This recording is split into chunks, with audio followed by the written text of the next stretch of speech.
પાટણના ઝીલિયા ગામે farm house અને પોલીસ વાન પર થયેલા હુમલા મામલે હવે પોલીસ એક્શનમાં આવી છે.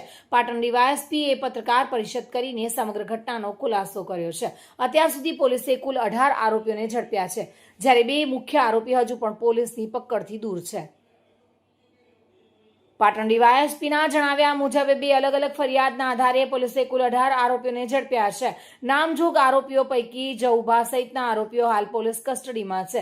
આરોપીઓ હુમલા પહેલા માંડોદરી ખાતે એકત્ર થયા હતા અને ત્યારબાદ ઘાતક હથિયારો સાથે ઝીલિયા ફાર્મ હાઉસ પર પહોંચીને હુમલો કર્યો હતો. પોલીસે તમામ આરોપીઓનું રિકન્સ્ટ્રક્શન કરીને કોર્ટમાં રજૂ કર્યા હતા, જ્યાં કોર્ટે 5 દિવસના રિમાન્ડ પણ મંજૂર કર્યા છે.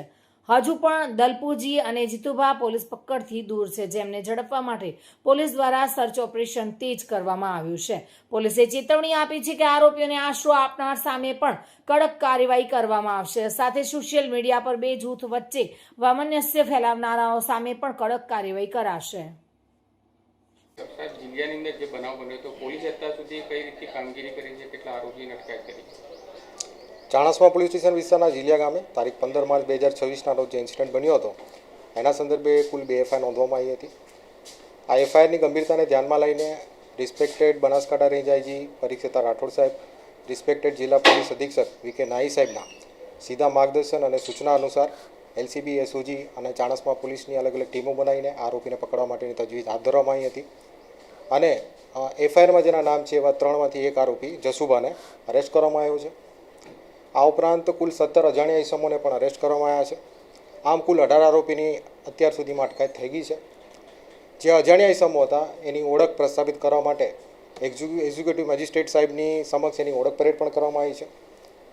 આ ગુનાના પ્રાથમિક ઇન્ટ્રોગેશન દરમિયાન એવું જાણવા મળ્યું હતું કે આ ગુનાને અંજામ આપતા પહેલાં આ બધા લોકો માંડોદરી ખાતેના ફાર્મ હાઉસ સાથે એકઠા થયા હતા અને ત્યારબાદ એક કોન્સ્પિરસીના ભાગરૂપે અલગ અલગ વ્હીકલમાં સવાર થઈને પ્રાણઘાતક હથિયાર લઈને આ જે ઘટના છે એના અંજામ આપવા માટે નીકળ્યા હતા. જેથી ગુનાની સાચી હકીકતથી વાકેફ થવા માટે આરોપીને સાથે લઈને આનું રિકન્સ્ટ્રક્શન પંચનામું પણ કરવામાં આવ્યું હતું અને ત્યારબાદ આ બધા આરોપીને નામદાર કોર્ટમાં રજૂ કરવામાં આવ્યા હતા. જે પકડવાના બાકી આરોપી છે એની તપાસ માટે નામદાર કોર્ટ પાસે રિમાન્ડની માંગણી કરવામાં આવી હતી અને નામદાર કોર્ટે અમને 5 દિવસના રિમાન્ડ આપ્યા છે. આ રિમાન્ડના સમય દરમિયાન જે પકડવાના બાકી આરોપી છે એની શોધખોળ કરવામાં આવશે. અને તમારા માધ્યમથી હું લોકોને જણાવવા માંગીશ કે આ જે આરોપી છે એને કોઈ પણ શેલ્ટર આપ્યું હશે, મદદગારી કરી હશે તો એના વિરુદ્ધ પણ કાયદેસરની કાર્યવાહી કરવામાં આવશે. બીજું, પોલીસની સાયબર સર્વેલન્સની ટીમને એવું ધ્યાનમાં આવ્યું છે કે અમુક લોકો સોશિયલ મીડિયાના માધ્યમથી આ ઘટના સંદર્ભે 2 જૂથો વચ્ચે વૈમનસ્ય ફેલાવવાનો પ્રયત્ન કરી રહ્યા છે. તો આપના માધ્યમથી જણાવવા માંગીશ કે ભારતીય ન્યાય સંહિતા મુજબ આવું કોઈ કૃત્ય કરતું હોય તો એક ઓફેન્સ બને છે અને સાયબરની ટીમ એના સર્વેલન્સમાં છે. પોલીસને આવી કોઈ વસ્તુ ધ્યાનમાં આવશે તો એના વિરુદ્ધ પણ કાયદેસરની કાર્યવાહી કરવામાં આવશે. કોઈ કાર્યવાહી કરવામાં આવશે કે જે રીતે સોશિયલ મીડિયાની અંદર વર્ગ થાય રીતના વિડીયો અપલોડ કરી રહ્યા છે? ભાવેશ બળદેવભાઈ દેસાઈ કે જે ભાવેશ ઝીલિયાના નામથી ઓળખાય છે એની વાત કરીએ તો ગુજરાતમાં એના વિરુદ્ધ ટોટલ 20 ઓફેન્સ રજીસ્ટર થયા છે. પાટણ પોલીસની વાત કરીએ તો પાટણ પોલીસે એના વિરુદ્ધ આર્મ્સ એક્ટ, મારામારી અને ગુજસીટોક જેવા ગંભીર ગુનાઓ સહિત કુલ 10 ઓફેન્સ રજીસ્ટર કર્યા છે.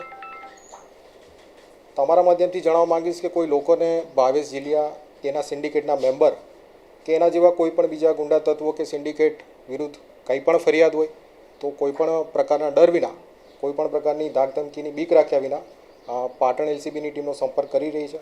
રીતે પાટણ જિલ્લા હુમલા કેસમાં પોલીસે ઝડપ વધારી છે, ત્યારે હવે બાકી રહેલા આરોપીઓ ક્યારે પકડાશે તે જોવાનું રહેશે. દિગ્નેશ સુથાર સાથે bureau report, today Gujarati news.